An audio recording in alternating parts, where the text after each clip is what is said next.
Not in a woods per se, but I did spend about 2 months looking after a small dude ranch operation during the winter months. Be on a dude ranch in Rocky Mountains, northwest Montana.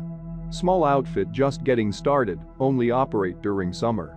Owner asks for volunteers to stay during January-February, take care of the horses, keep things in order. Dude ranch has electricity and a phone line. But no internet hookup, online stuff handled by small office in town. Decide fuck it, more pay and I get to hang around, shoot funds. Sit on my ass and feed the horses. Little did I know. .exe. Starts off pretty chill, use company card to hit up the Costco and load up on food. Because fuck dealing with that road more than necessary, plan out meals and such. Have all the food I need for the 2 months, but forgot shaving supplies, always forget something, fuck it. By week 1 I started talking to the horses. By week 2, they started talking back. Went through 3.5 spam cans of 762. By hand, used shovel and dug trench and tunnel network through the ever-deepening snow. Made a whole army of snowmen to fight in my own winter war. I am become the White Death. JPEG. I became a master of moving within my winter wonderland. Laid in wait beneath the snow for 2 full hours in attempt to attack, wrestle and hog-tied deer for domestication. Bravely entertained idea of using said doe as fuck puppet. Not saying I didn't entertain the thought longer than I should have. Nearly succeeded, doe managed to break loose before I could finish the knot. Do manage to succeed in knifing coyote to death one night, shoot others, and brain tan hides into fur cape for other in a snow escapades. The days flow together. Time holds no meaning for creatures of the land. I have become one with the frozen woods. Spend more nights out of the bunkhouse cabin than in. Some nights in the hay loft, others restlessly patrolling the horse corrals. I see many strange things those nights, some creatures one might call a skinwalker, wendigo or worse.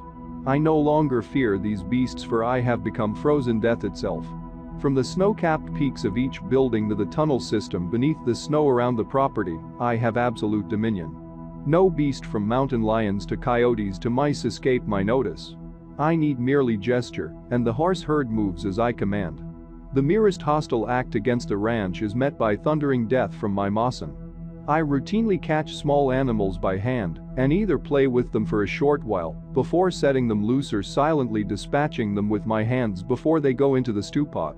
I have plenty of food, but who doesn't like fresh supplies? But alas, all good things must come to an end. One morning I hear a faint sound, one I haven't heard in a long time. Like the fragment of a lyric to a forgotten song. Sound about like that hibernating bear I found. As it gets louder I realize that it's an engine. Fast like Brother Elk I sprint up the frozen staircase I built to the roof of the barn. I see an SUV making its way up the road, it's the owner. I gaze down upon my crystal world.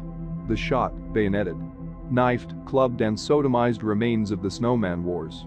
The horse herd looking to me their leader for guidance, all along the tree line, creatures both large and small cowering beneath my flinty gaze, twin chips of ice peering out from beneath my coyote skin cloak. I am so fucked when he sees all this.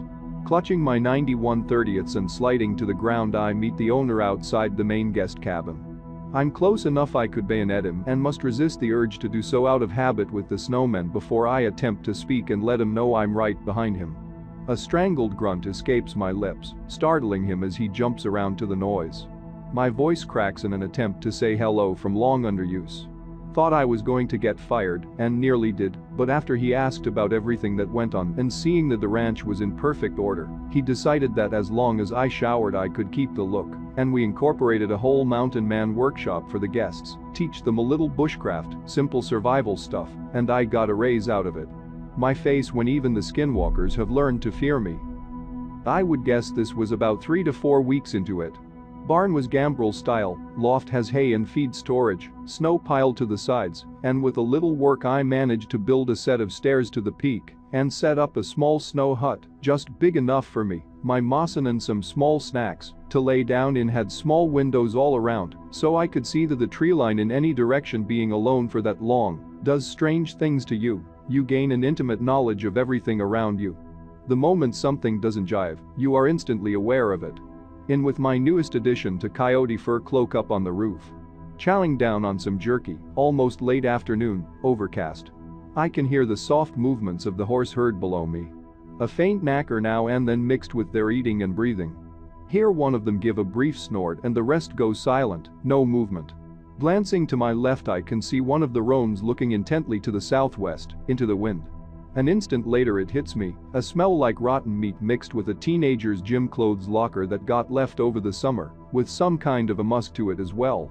Crouching in my snow, but I pull out my monocular and scan the tree line on the other side of the pasture to the south. That last coyote I bagged was in that direction.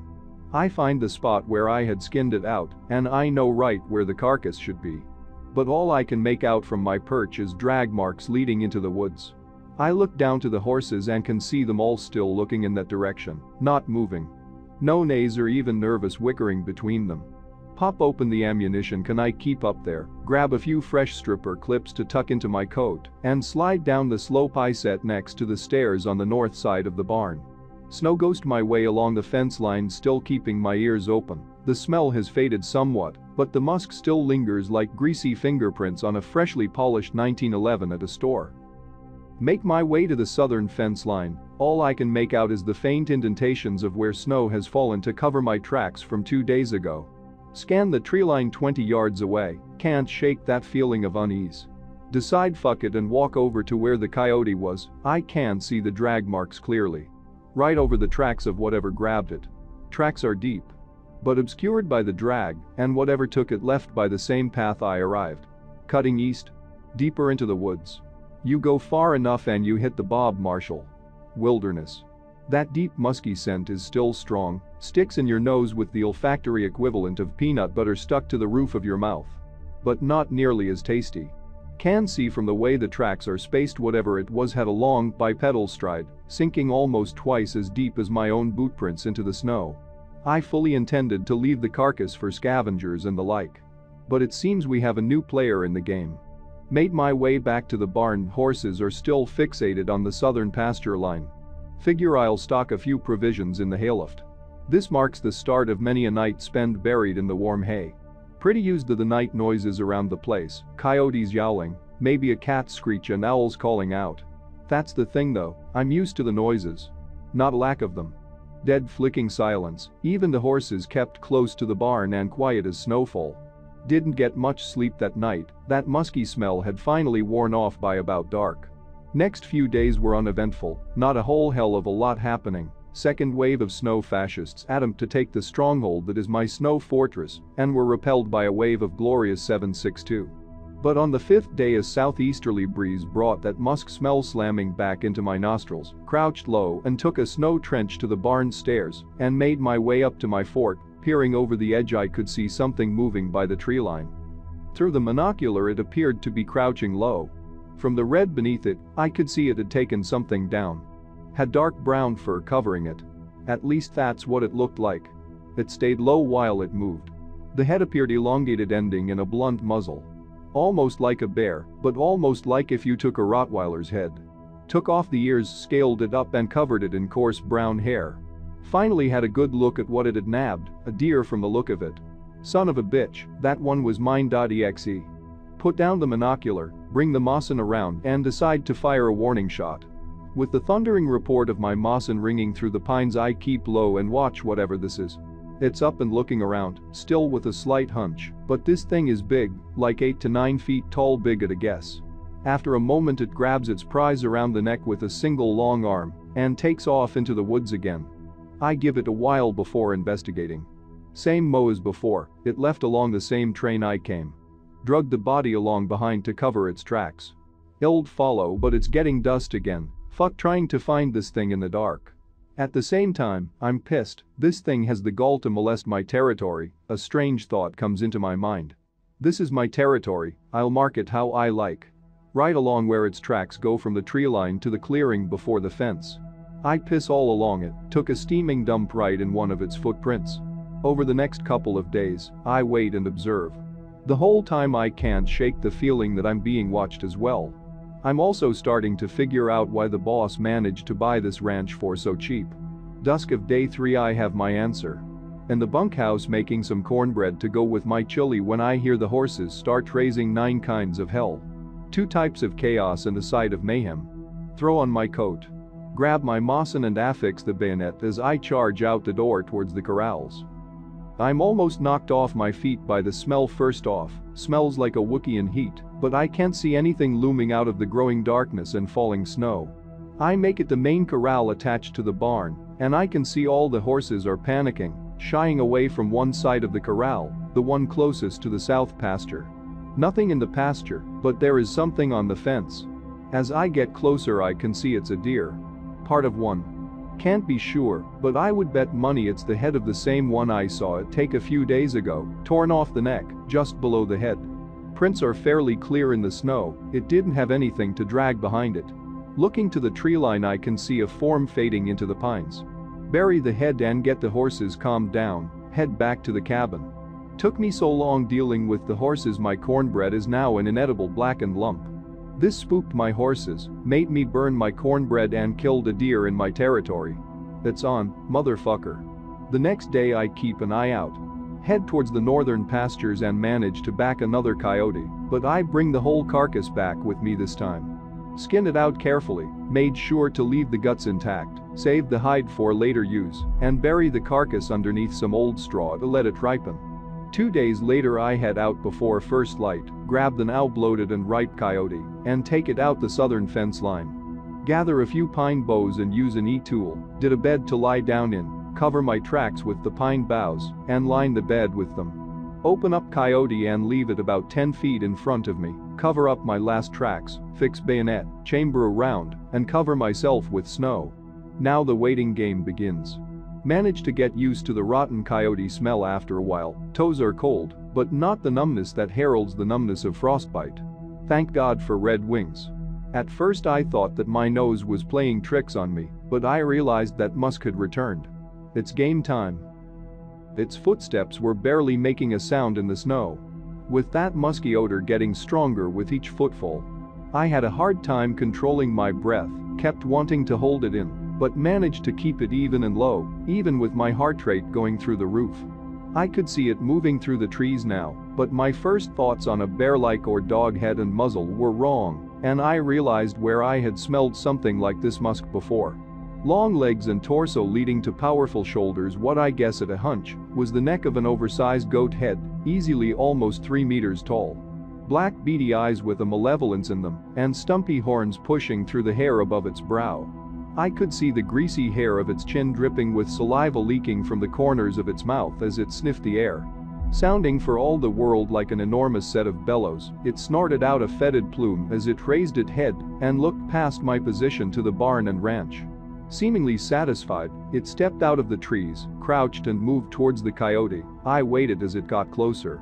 30 yards. 20. 15. Sucking in as much air as I could.